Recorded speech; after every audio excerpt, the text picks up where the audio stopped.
Hi, I'm Jo, and I want to talk about the importance of having a queer community and pride as well. Hello, my name is Oliver and I'm a trans guy who makes videos about LGBTQIA plus people where they get to talk about anything they want that somehow relates to them being queer. I'm currently traveling through Europe by train, and in Hamburg, Germany, I met up with Jo. Hi, I'm Jo. I live in Hamburg right now in Germany. Basically what I do is organize events for the queer community here to try and make it more inclusive and to engage people that might have otherwise been scared to join any group. And I identify as gay because I don't like the word lesbian much. There's just a lot of weird associations with that term that I don't identify with personally in the general community. We're going to start where we often do. We're going to listen to what Jo's upbringing was like.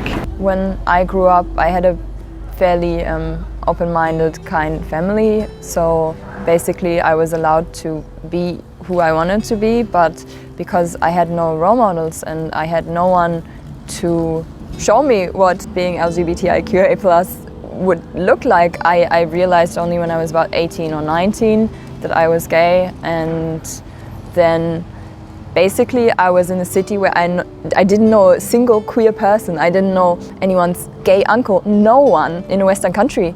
In a city that was quite open-minded, I thought I didn't know anyone, and then I was feeling very alone and like I didn't know where to start. And I actually started watching YouTube videos, and there was very little out there back then, maybe 2 people that did videos like that. So it took me a long time, and when I was 20 I moved to Australia, and there the queer community was blooming, and I was in Brisbane and I was at Big Gay Day suddenly surrounded by queer people, and it was so special to me. And other people that had grown up with having this didn't understand what the big deal was for me. They told me like, oh, it's not like that great, like I don't like the scene, I don't want to be in the scene and stuff like that. And I felt the scene was the most exciting place for me because I finally felt like I found my people. And I think you don't have to be in the scene to be queer, but it's a beautiful place to be when you like that. And for me, that helped me a lot get to know who I am really as a queer person. And I made that a big part of my life in Australia. And I lived there for 8 years. I actually moved there for good for my girlfriend then, who's also my girlfriend, now still my partner. Then the pandemic hit and she moved back to Germany. Then during the pandemic I just wanted to visit my grandfather here, and basically got stuck in Germany because Australia closed the borders and I just couldn't get back anymore. And then I was exposed to this place where I didn't know who I was. I didn't know how I fit in, because me not having a queer community in Germany never changed through that time. I just didn't see a need for it, or I didn't have the time enough here. And then I was here and I was feeling fairly lonely. When you go away for 8 years, obviously, like your school friends and so on, like you don't know as many people as you used to if you'd stayed here. And then during the pandemic, where you couldn't meet anyone, and Germany was very strict with lockdowns and only being able to see one person and not being able to meet any group of new people, I was trying to find my way online and trying to meet people, but it was hard. And then at some point I went to this cinema event where there was a group of about 8 Flinter. For anyone who doesn't know what Flinter is, it's female, lesbian, inter, non-binary, trans and agender. We have a lot of Flinter events here in Hamburg now, it turns out. I didn't know. At one of those events I just met one person and she became my friend. And then Pride was coming up, and so I met all her friends through her at Pride, and I realized how important events like that still are. Just because we're in a Western country or because we're in a city where generally speaking people are open-minded and tolerant and kind, doesn't mean that you automatically feel included or that you know where your place is among all these different people that exist in the city. That Pride changed something within Jo. Through Pride, I then met a little group and realized that maybe it's my turn to build a community as well, because I didn't really find here what I was hoping for. Like, I have a very international focus. I lived in Sao Paulo and Cairo and New Zealand before I lived in Australia, and I was missing that English-speaking community of people from all over the world, and mixing that with the queer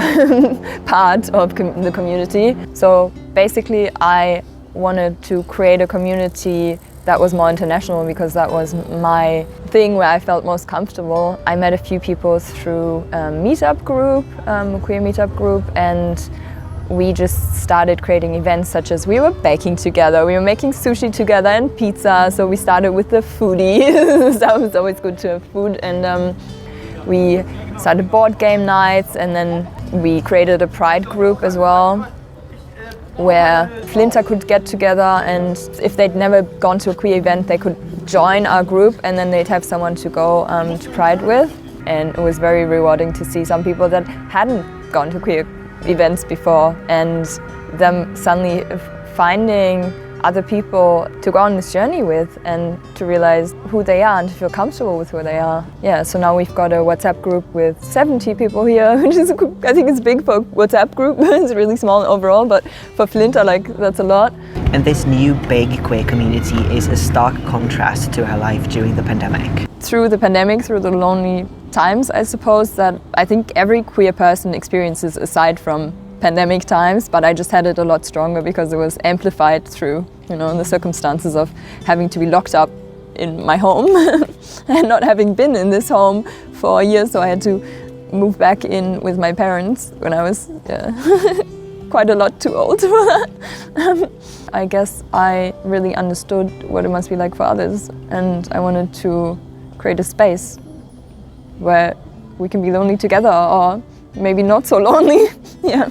Now it's crazy to look back, because now I'm part of Queer Amnesty International. I'm in so many different groups, and it's really rewarding to get to know new queer people and tell them where they can go in Hamburg and where they can start. And the sky's the limit now, because I'm connected with so many groups, and it's beautiful to see them spill over, and these people meeting those people, and just really now seeing friendships having bloomed like from 1 year ago. Or, I think that's beautiful, and it's important. And all of this has somehow grown out of a necessity that Jo felt herself.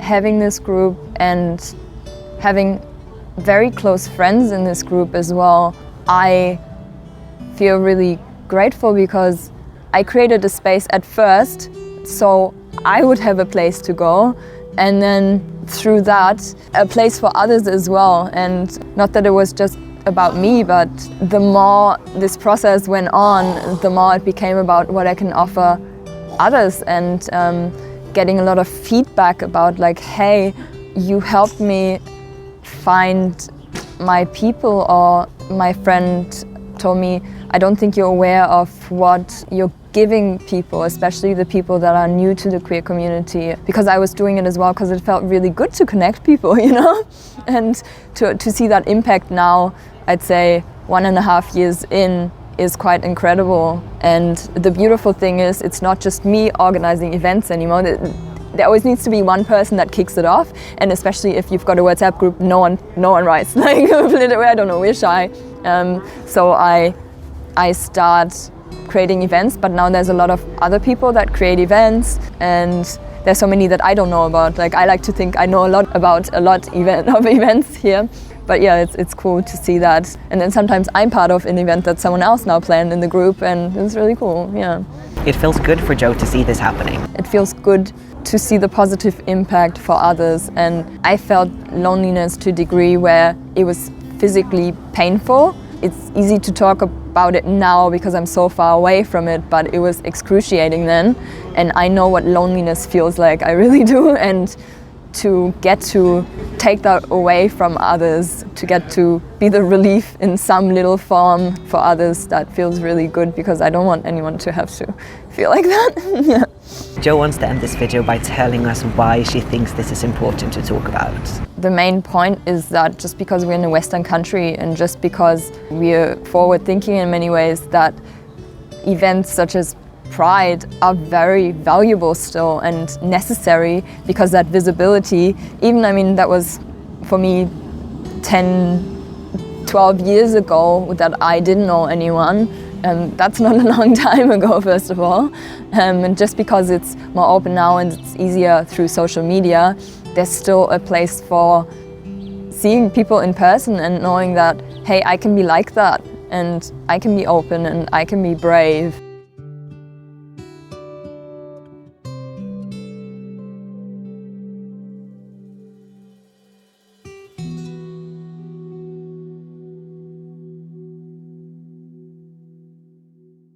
If you enjoyed watching that video, please like, comment, subscribe and share the video. I really appreciate you showing your love in that way.